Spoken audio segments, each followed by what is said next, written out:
podcast santai. Nah, di sini tuh kita akan ngobrol-ngobrol santai untuk 15 menit ke depannya. Di sini aku kedatangan dua narasumber cantik-cantik ini. Silakan diperkenalkan. Halo teman-teman, jadi nama aku Dwi. Halo teman-teman, aku Cita. Nah, di Podstai kali ini kita akan ngobrol-ngobrol santai tentang media pembelajaran. Tidak jauh lagi pembahasan kita tentang sekolah dan kuliah ya. Nah mungkin kalian juga pas masa-masa pembelajaran tuh mungkin kalian bisa kadang tuh merasa bosan atau enggak kayak boring gitu nggak sih? Iya. Sama ya. Iya kan, kayak boring, bosen, kayak ngantuk. Nah itu tuh guys bisa juga salah di metode pembelajarannya atau media pembelajarannya tuh biasanya tuh bikin kita bosen dan boring. Nah mungkin kita dengar dari mbak-mbak cantik-cantik ini bagaimana sih menurut mbak-mbak sekalian tentang pengertian media pembelajaran ini sih? Oke, jadi menurut aku dulu ya. Menurut aku itu media pembelajaran itu tuh sarana atau alat yang dipakai oleh seorang pendidik untuk memudahkan seorang pendidik itu dalam melakukan proses belajar mengajar gitu. Jadi kalau beberapa waktu lalu mundur ke belakang nih, jauh ke belakang itu kan kayak masih pakai media cetak seperti buku kayak gitu kan. Sebenarnya tuh nggak cuma buku aja, kayak ada video, terus kayak audio visual, terus audio ya kayak gitu macam-macam, ada aplikasi interaktif ya macam-macam gitulah. Mungkin dari Mbak Dwi. Kalau menurut saya tuh media tuh kan membantu kita ya dalam pembelajaran tuh biar menarik gitu kan. Jadi siswa itu nggak bosan. Jadi nanti di media itu nanti siswa tuh jadi lebih aktif gitu di kelas. Betul loh, ternyata guys media pembelajaran tuh nggak hanya ada ini aja ya, apa media cetak aja ya, ternyata tuh ada juga dengan apa tadi, audio visual, video animasi, ternyata banyak macam-macamnya nih. Nah mungkin juga ya teman-teman mungkin pengen tahu juga ya seperti apa sih audio visual dari beberapa, kan tadi tuh kalian menyebutin beberapa jenis nih, ada media pembelajaran apa saja nih mungkin, tapi ada juga yang bertanya mungkin bagaimana sih seperti apa audio visual tadi. Audiovisual ya. Jadi ngomong tentang audiovisual, kalau audio itu kan suara ya, suara. Nah kalau audiovisual itu tuh dalam pembelajaran itu ada sebuah video atau gambar, tetapi juga ada suaranya. Ya, gitu. Seperti itu teman-teman. Misalnya video animasi gitu, audiovisual. Oke. Jadi sekarang itu banyak ya aplikasi belajar digital, media pembelajaran digital. Ada kayak Google Classroom, terus aplikasi belajar online tuh seperti Ruang Guru, terus ada kuis interaktif, ada video animasi. Jadi banyak macam-macamnya. Oke, jadi ternyata tuh banyak ya macam-macamnya itu tadi. Terus seperti audiovisual tadi, ternyata audiovisual itu dengan cara kita mendengarkan dan melihat ya cara belajar ya. Oke baik. Oke, kita move ke pertanyaan selanjutnya. Pertanyaan selanjutnya tuh mungkin apa aja sih manfaat di era sekarang dengan media pembelajaran yang sangat banyak di era sekarang nih. Ya, jadi tadi ngomong soal manfaat media pembelajaran. Kalau menurut aku sendiri tuh media pembelajaran itu bisa membantu siswa untuk memahami materi yang sulit. Jadi kayak misalnya nih di pembelajaran IPA itu ada materi tentang tata surya.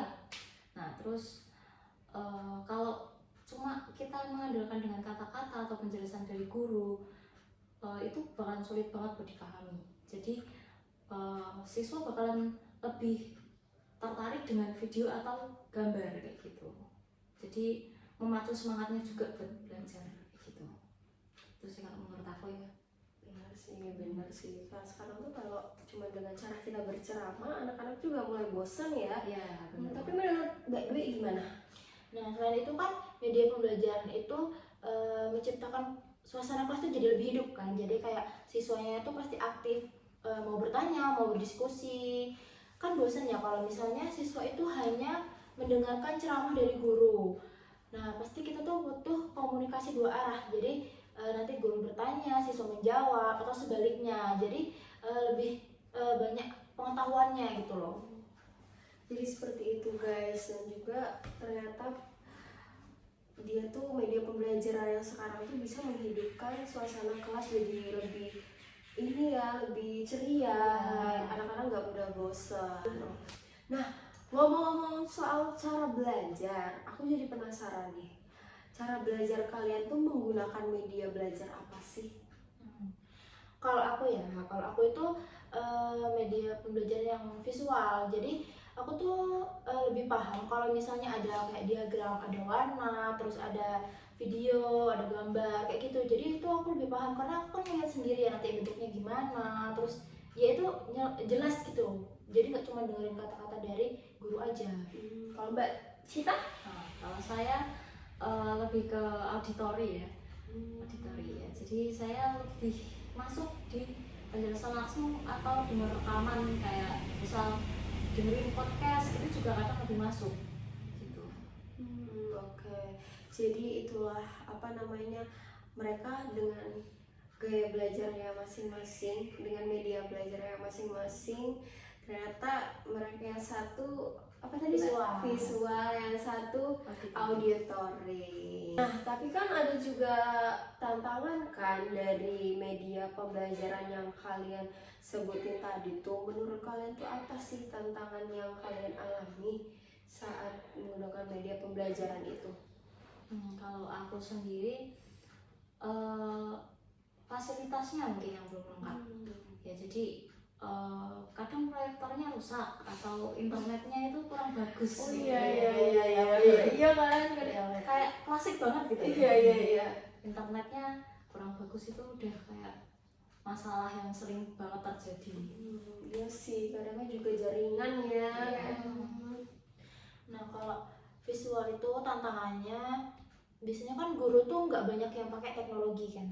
Jadi banyak guru-guru tuh yang nggak memanfaatkan teknologi itu, jadi ya kurang memadai fasilitasnya. Iya, apalagi kan banyak guru-guru yang sudah sepuh yang kurang paham paham tentang teknologi. Oke. Kalian kan sebagai calon guru nih, nanti tuh kan kalian akan mengajar. Nah, media pembelajaran seperti apa yang akan kalian pakai untuk di kelas kalian nanti? Kalau aku lebih pengen pakai game edukasi sama kuis interaktif. Kenapa pakai game? Karena anak SD itu lebih suka sama game. Pasti kan seru ya pembelajaran itu, jadi lebih mereka paham gitu, gampang pahamnya.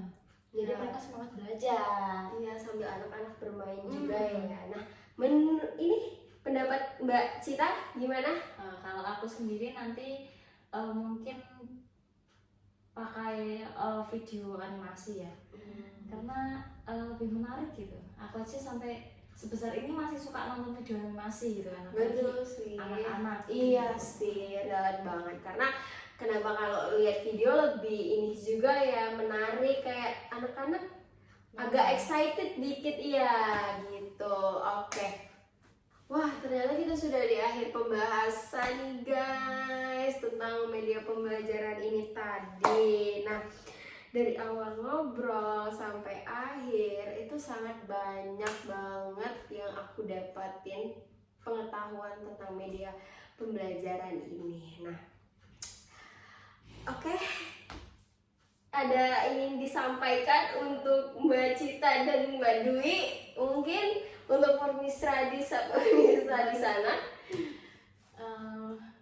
Kalau saya ya terima kasih untuk teman-teman yang udah mendengarkan. Semoga kalian bisa mengetahui tipe media pembelajaran yang cocok untuk kalian belajar, biar kalian tuh jadi lebih tahu ya gimana sih cara belajar yang baik tuh. Ya, kalau saya terima kasih buat kakak yang sudah mengundang kami berdua ke podcast ini ya. Terima kasih juga buat teman-teman yang sudah mendengarkan podcast Postai. Ya, Podcast Postai. santai. Oke, semoga teman-teman yang setelah menonton atau mendengarkan podcast ini yang belum mendapatkan bagaimana cara belajar kalian, semoga setelah ini kalian bisa mendapatkan bagaimana cara belajar kalian. Oke, terima kasih juga kepada kakak-kakak, mbak-mbak dua ini. Terima kasih sudah menyempatkan waktunya untuk datang di Podstay ini. Oke, buat teman-teman yang sudah mendengarkan atau lagi mendengarkan podcast ini, semoga podcast ini bermanfaat bagi teman-teman semua. Kalau ada salah-salah, mohon maaf. Sampai ketemu di Podstay selanjutnya. Bye-bye.